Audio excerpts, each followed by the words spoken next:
Okay, so we're going to look at section 5.6, which is our last section in chapter 5. This brings us back to the special products of 5.2. So let's just review that quickly. If you have a binomial and you're squaring it, if you remember the pattern, if you recall, you can just square the first term, it gives you x squared. Take your two terms, multiply them together, so x times 2, 2x. Then you double it, you multiply it by 2 to get 4x. Then you square the last term, okay? Just do it one again here. So take 2x, square it to get 4x squared. 2x times 5, 10x, double it, 20x. And then take 5 and square it, and you get 25. Same idea here. 3x, square it, you get 9x squared. 3x times y, 3xy, double it, 6xy. And because this is negative, you can write minus 6xy. So and then you're going to square the last term. Right? So if you recall, whatever sign is here goes in the middle. Okay, so we did this in 5.2. This is the polynomial, or the trinomial, and this is factored. Now we're going in this direction. We're going to take the trinomial, we're going to factor it. Now you can factor this by decomposition, the way you did in 5.5. You can factor this the way you did in 5.4. However, if you recognize it as a perfect square trinomial, we can do it in one step. What a perfect square is, it means that if you square root the number, you're going to get a whole number. So things like 1 times 1, 1, 2 times 2, 4, 3 times 3, 9, 16, 25, 36, 49, 64. Numbers like that are perfect squares. So if I square root these numbers, I don't get decimals. So if it's a perfect square trinomial, the first term and the last term are perfect squares.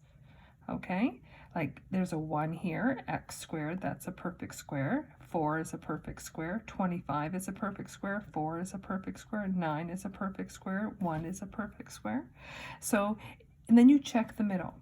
If I square root 4, I get 2. If I square root 1, I get 1. 1 times the square root of 4, 2, is 2. Double it, you get 4. Same idea here. Square root 25, 5. Square root 4, 2. 5 times 2, 10. Double it, 20. So these are perfect square trinomials. So a quick way to factor it is just square root the first term, put it in the bracket. Whatever sign is here goes here. Square root the last term goes into the bracket, and it will always be a binomial squared. Same idea here. Square root 4x squared to get 2x. Square root 25 to get 5, and this sign is positive. And that's it. So it has to be a perfect square trinomial in order to factor this method. So let's have a look at some examples. Just like we did in 5.4 and 5.5, you gotta look for a common factor first. So I look at 49, 84, and 36 and look for what's common in all of them. And there isn't anything. Then I look at x, see if it's present in all, which it's not. Y is not present in all, so I know there is no common factor. Okay? If I did not recognize this as a perfect square trinomial, then I would have to do this by decomposition. Do 49 times 36 to get 1,764. So I'd be looking for a product of 49 times 36, 1,764, and a sum of negative 84. And that might take me a while. But if I recognize 49 is a perfect square, 36 is a perfect square, maybe this is a perfect square trinomial. So let's test the middle. Square root 49, I get 7. Square root 36, I get 6. 7 times 6, 42, double it, 84. So it is. So I take my polynomial, I'm going to factor it. I know it's a perfect square trinomial, so it's going to be a binomial squared. Now I square root this to get 7x. I bring down this sign to get 7, and I square root the last term to get 6y, and I'm done. Okay, let's look at this one. Again, look for a common factor first, and there is not one. I recognize 36 as a perfect square.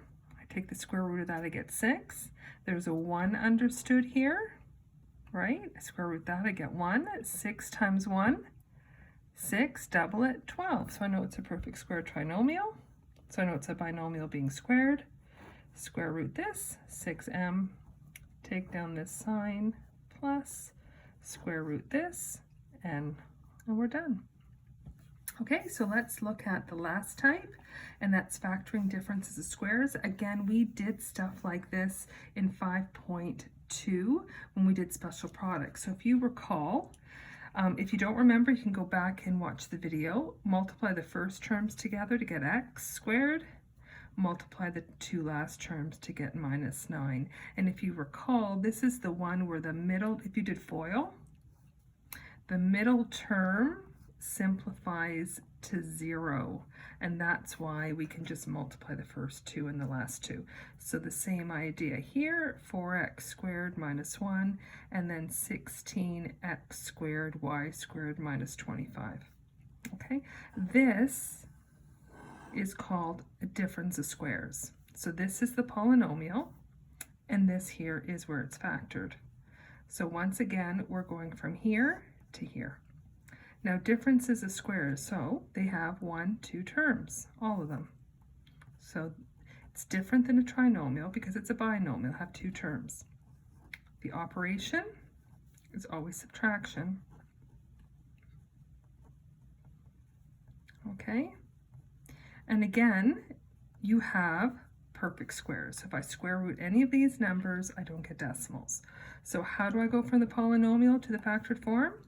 I square root x squared, put in each bracket. One sign is a minus sign, one sign is a plus sign, square root 9 to get 3. Do the same idea here. 4x squared, square rooted, 2x. Put a plus sign in one, a minus sign in the other. The order doesn't matter. Square root 1 goes in each. Same idea here. Square root this. I get 4xy. Plus sign, minus sign, square root 25 goes into each. And that's it. So let's look at a couple of examples. Again, look for a common factor first. There isn't one. This has 2 terms. Operation subtraction, perfect squares. So 2 brackets, square root this, x, plus sign, minus sign, square root 25, 5. Same idea here, look for a common factor. There isn't one. Square root of 25a squared b squared is 5ab. Plus sign in one, minus sign in the other, square root 36 to get 6. Once again, I look for a common factor, and this time there is one. 8 and 50 are both even numbers, so I know 2 goes into both. Now, the problem sometimes people run into is they stop here, but this isn't factored fully. It is factored, but not fully. So I see here I have a difference of squares, which is this. So I keep my common factor, do my 2 brackets, square root, 2x, plus sign in one, minus sign in the other, square root the 25 to get 5. Okay. Again, I look here, I look for the common factor, and there isn't one. 2 terms, but I look here, is this operation subtraction?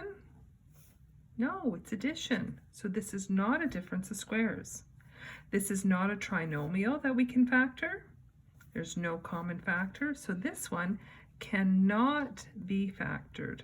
So be careful with differences of squares. It has to be difference. If it's an addition sign, you can't do it by the method of difference of squares. That's it.